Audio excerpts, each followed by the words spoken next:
Folks, if you're friends with an Alabama fan, call them, text them, check in on them, make sure they're doing okay, make sure they're eating, make sure they're drinking water.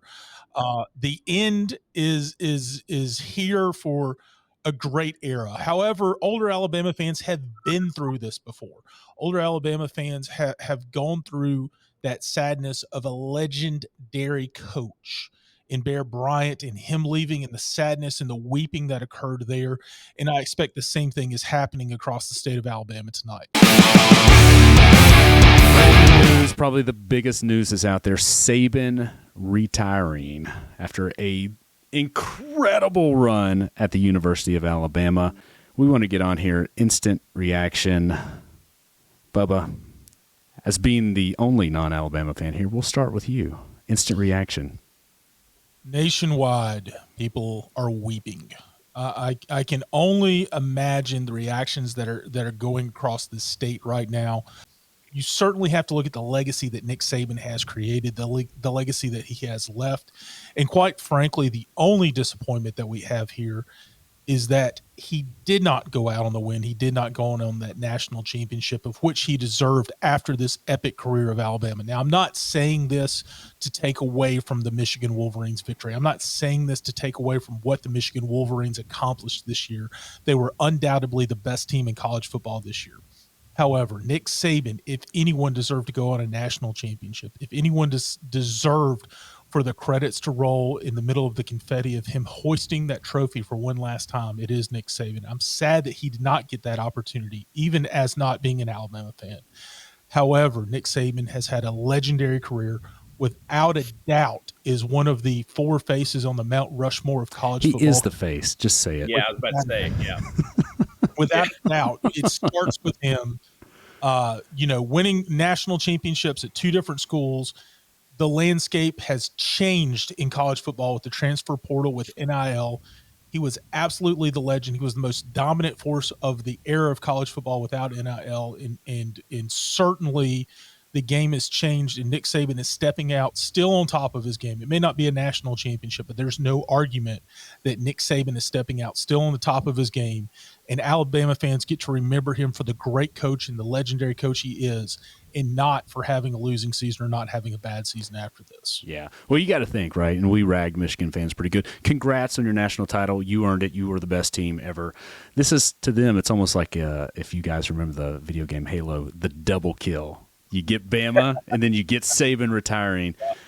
Anyways, enough about that. Let Michigan have their glory. But, Blair, what is your initial reaction on Saban retiring? It's kind of hard to follow up Bubba with that. I mean, that was an eloquent monologue there, Bubba. No, I think 17 years, you can't. Saban really set the tone for what college football was going to become, right? I remember the day when he stepped foot on campus, and I think, what did they do? I think they packed out the spring game, like sold out 100,000. Yeah. I mean, for a spring game. Nobody had never been done before. Spring game. Never done before, and probably never will be done again, right? And I think that happened for, like, if I remember correctly, 2 or 3 years in a row, like selling out spring games. Yep. And that just tells you how much passion that Alabama fans had for winning Nick Saban and turning the program around. And he did exactly what he said he was going to do. You know, he said, I'm coming here to win championships, and he did that. 6. You know, yeah, 6. Six undisputed, by the way. There's a lot of jokes back and forth between Auburn fans, other SEC schools about mythological championships that Alabama has won. There's no doubt. There's no question undisputed that Nick Saban has won those 6 championships. Those are undisputed, modern era, playoffs, bowl, everything else. Undisputed won those championships. Yeah. I'll say this too. If you listen to Saban talk this year, I think he knew going in this was going to be his last year. Yeah. And the reason I say that is because he said, I love this team. I love this team. I love this team. And this team absolutely overachieved.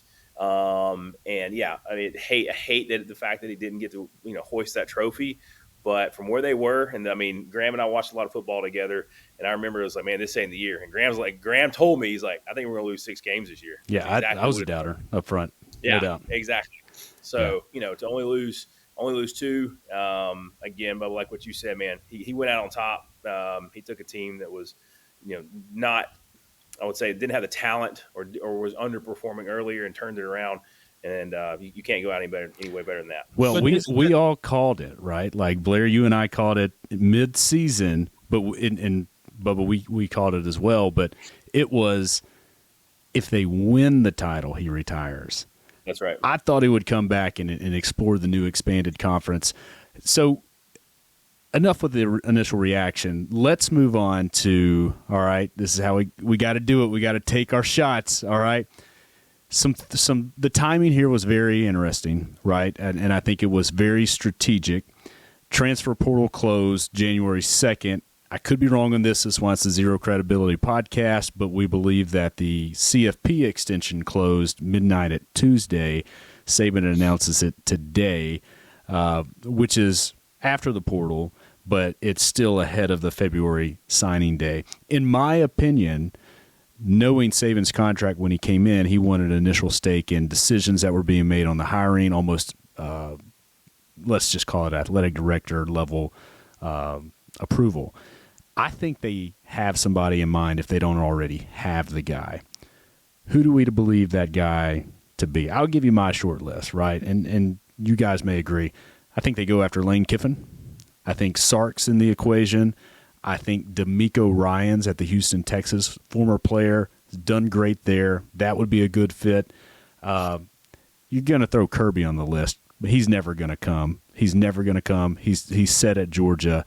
But that's my short list of candidates. Another one we'll talk about, Mike Norvell at Florida State. But do you guys have anybody else out there? Have you had – we've only had an hour to think about this, but Bama fans know this has been coming for a while. So, I mean, first of all, Graham, what on earth did you smoke to accommodate your sadness over Saban to come up with that list? I mean, it's been like this. We knew this day would come, right? It's the conversation we have every year. 4 out of 5 of those people that you just named, 4 out of 5 of those people are in jobs that they're not going anywhere, quite frankly. D'Amico Ryans is playing the wild card game as a first-year head coach for the Houston Texans this weekend. He ain't going anywhere. Florida State is a great job right now, great program. He ain't going anywhere. Sarkisian sure at Texas, about that? Are you sure about that? Sarkisian at Texas just took them to the Final Four. He ain't going anywhere. Kirby ain't going anywhere. Quite frankly, the only name on that list that actually might happen is Lane Kiffin. That's the only interesting name from that list that I think might happen. But first of all, let's acknowledge this. Nick Saban, all class. And as he continues to be class, he not only gives back to his players, but gave back to the university here. And in all the class he had, he made a decision and he announced it with the timing that he allowed that these players are forced to be here until the end of spring ball when the transfer portal opens again. That gives Alabama the time to hire a new head coach, for that new coach to come in and bond with these players to where these players aren't making rash reactions, jumping into the transfer portal just because they're scared of the future. This coach gets a chance to bond with these players and keep together this team that Saban has built. Now, as you're looking at other coaches, as I said earlier, the landscape of college football has changed. It's about NIL deals. It's about money. And now you have people that can compete not only with the prestige and the championships in the University of Alabama, but also the money that's coming in. That's why Texas has really taken off. That's why Michigan has really taken off. You know, 2 interesting names that come to mind that you didn't mention to me. I think Lincoln Riley is still an interesting name. I think that's a name that may leave the program that he's at, may come. I got to say it, the most electrifying man in college football today, the man who brings more press, more NIL, more players to his team of something that he's building, and he's only been there for 1 year. You have to consider Deion at this point. Does he have the experience? No. Does he have the championship pedigree as a coach? No. But you want to talk about somebody who you put them in the crimson and white. You give them all the NIL money, who's going to bring the athletes to the state of Alabama, who's going to make them excited. He's got them excited to be in Colorado. You think that they're not going to be excited to play SEC football in the state of Alabama in the crimson and white with the legacy, with the NIL money? Deion's got to be an interesting name for that. Yeah. Other than that, there's a plethora of Saban disciples. There's a plethora of people who learned under his coaching tree that are out there. and that can still come in and make a great claim to that job. Alabama's in a great position. It is probably the most attractive job in all of college football, if not all of football, period. Maybe. If their coach Maybe. making a decision, I agree with you in terms of prestige, facility, resources. in Alabama, But you're following the greatest of all time. So Blair, Bubba brought up a great point. Let's hear what you got. Okay, one, Deion's not coming. Not going to happen. Shedeur just said he's coming back. Shedor's already transferred from Jackson State out to Colorado. He's coming back. I don't think Deion's making that move. I don't think. Here's one he didn't say. Dan Lanning, Oregon. Yeah. Okay. 2015 GA at Alabama, Southeastern Conference guy from Missouri. He did stints at Memphis, a couple stints at Georgia, right? I think he was at Georgia 18 to 21. So he knows the Southeastern Conference. Big thing is Pac-12 is going away. So you got to remember that, right? So where's Oregon moving to? Big Ten. Big Ten, yeah. So now, okay, you got to think about this. Big Ten, he's going to be flying halfway across country, because Big Ten is now West Coast and East Coast. Yep. Move into the Southeast, he's able to stay in where his home is. I think Kiffin and Lanning are top two. Yeah, the other one, you could throw out Mario Cristobal down in Miami. Here's the thing that we always said, you don't ever want to be the coach that follows Nick Saban. So do we predict that there's going to be an interim just down year? They're going to get somebody that's not their number one guy, see what happens, let that guy be the one that gets compared to Saban, and then bring in the savior. That may be something that comes up. That's really going through my mind, but it's going to be really interesting to see this dynamic. Deion, to me, could be that guy that doesn't have the pedigree, but you bring somebody in that obviously is going to have the player relationship. He's going to have the Riz. I don't even know what that means, but that seems like what all the kids are saying these days. Somebody comment if I'm wrong on that, but he's got the factor, right? And he can work the portal. He can work the recruiting. Blair, you and I said that a little bit earlier. Why take on that pressure though? You've got it made at Colorado, but I don't know. Deion's the type of guy that he embraces that. He wants to be a champion. He wants to be the best, and the best place that he can be the best and the next legendary coach is at Alabama, not at Colorado. Yeah. So let's, Bubba, you mentioned this a little bit, and we'll close out here. Why do we think Saban left the way he did? I think that's pretty easy to understand, is that at the end of the day, I think Saban chose ethics of the game and the love and purity of the game over what he sees it is going to become. Look, if you've been asleep, you know where it's headed. This is professional football. It's been professional football for some time, but it's only going to get worse. It is the wild, wild west. It's completely unregulated. And to work so hard to get these 5-star classes and all these classes and all these things that you're compared outside of just winning the football games, for them to just bail as soon as the season's over. And now that we have the Power 2 mega conference, who knows what's going to happen when we head into the new year with the 12-team playoff. But Blair, we'll start with you. Any thoughts on that? Yeah, no, I mean, I couldn't agree with you more. I think, he's always – I think the last couple of years as college landscape has really started to change, he's made a lot of comments. I don't know if he has ever outright said it, that he doesn't like the way college football is going, is just being blunt about it. But he's definitely hinted around it that this isn't what college sports is about. And I agree with him, right? When you have kids that can transfer out just because somebody throws some more money at them, like that's not amateurism.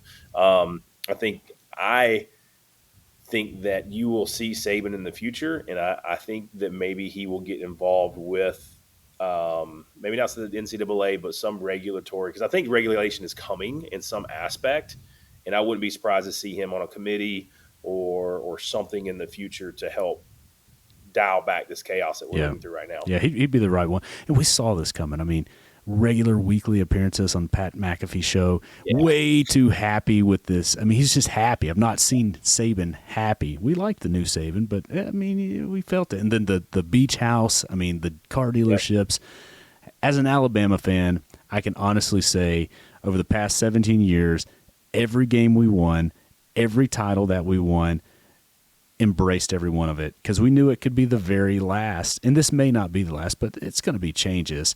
And Blair, you had a great point. I don't think kids today that grew up, they came into it, that's all that they've ever known. They're used to it. But if you went through the Mikes and you went through the down years of Alabama, you know that this was special and you knew it would come to an end. I honestly thought it'd be a 2 to 3 year run, but never expected it to be 17 years. And even this last year to have a shot at the national title, one game away from it, especially after everything that went on this season. Think about what you just said right there. 17 years. So these are kids and seniors in high school that have never had a down year of Alabama football. Ever. Yeah. Really. Their down years was losing a game, maybe two. I think they didn't, this was they don't know four. This was the first class that Saban has had that did not achieve a national title, and only in a 3-year look, I think is what it is. So, I mean, you come back from fourth year, you could still get that, but now he's actually got that as there's a signing class that didn't get a ring. So, can't beat that. That's hard to argue with. Bubba, any closing thoughts as we wrap this up? I think you brought up a great point. I was reminded of the great philosopher Rowdy Roddy Piper, who once said, just when you think you know the answers, I change the questions. And that's what the NCAA has been doing on Saban for 17 years now. He became a dominant force, an iconic force. He became the heavyweight champion of college football that no one could contest, that was always in it. And they kept changing the rules on him more and more and more until they eventually got to the point that he just was tired of keeping up with him. Nick Saban, legendary football coach, icon at the University of Alabama from now on. I think the question is, what does he do next? I don't think he's done with college football. I don't know where he goes. I don't know that he's going to be a commentator, if he's going to have a radio show, if he's going to start advocating for something else. Quite frankly, I think he's an interesting choice for the new head of the BCS. Let's just throw that one out there. Nick Saban is not done with college football. I don't think he's going to go back to the pros. He deserves his retirement. The end of the era is here. Alabama fans, it's going to get worse, but then it's going to get better again. It burns me as an Auburn fan to say that.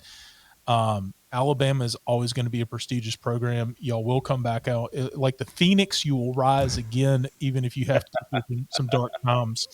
And Graham, you stole my joke. As an Auburn fan, quite frankly, I'm hoping you hire anybody named Mike, because y'all have got a tremendous track record with coaches named Mike. Yeah, well, Mike Norvell should be your favorite then.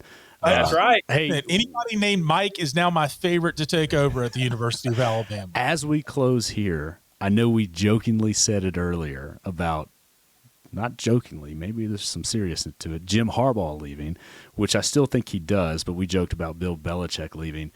Potential Bill Belichick decides, hey, this one's for me, Nick. I'll take the reins for a couple of years and come to the Tide and close it out. And then we'll just ride off in the sunset together. Any thoughts there? Are we entertaining that one? Again, I think you're hanging out with Dion in Colorado and smoking some of the good stuff right now.